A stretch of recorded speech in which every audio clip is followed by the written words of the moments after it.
Peloton's pedaling into the ground. After approaching $50 billion in value just 1 year ago, it's now closer to $11 billion, making it ripe for a takeover.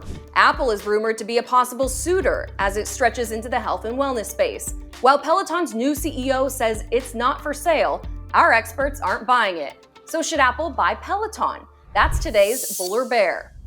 Hey, I'm Simone Del Rosario. Let's jump right in. Our bull today is Dan Ives, Managing Director at Wedbush Securities, and our bear editor at MacRumors, Hartley Charlton.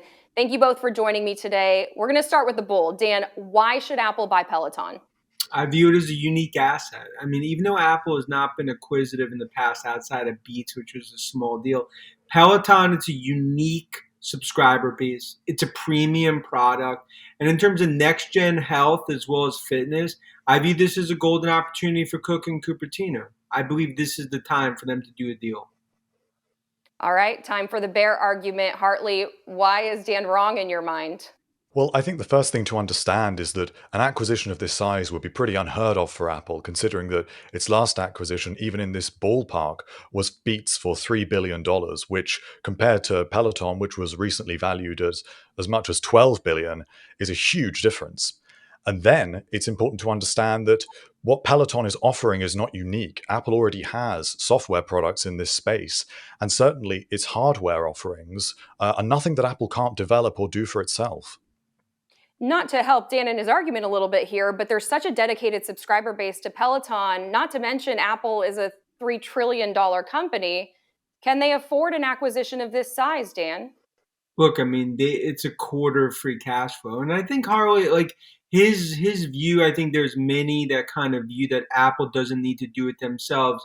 But I think those that just don't appreciate what Peloton's built. Not just the 3 million subscribers, premium base. And in terms of the bike, I think it's unique. It would really give them a leg up in terms of next-gen finance and health. And that's why our view, Peloton is going to be on the block. It's a matter of if Apple acquires them or if an Amazon or a Nike.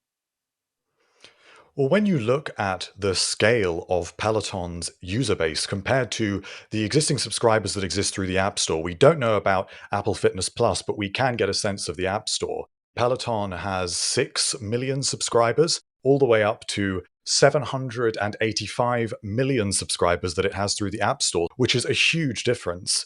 And so it's important to grasp that for Apple, they don't need these users. They've got their growing user base, and these are small numbers.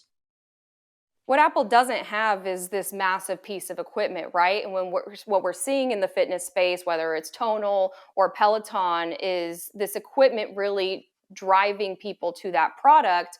I imagine that both of you have different ideas about whether this equipment that Peloton has is a good idea. Dan, I'll start with you. Look, I believe it is because I think that's really ultimately the pillar of where Peloton is today.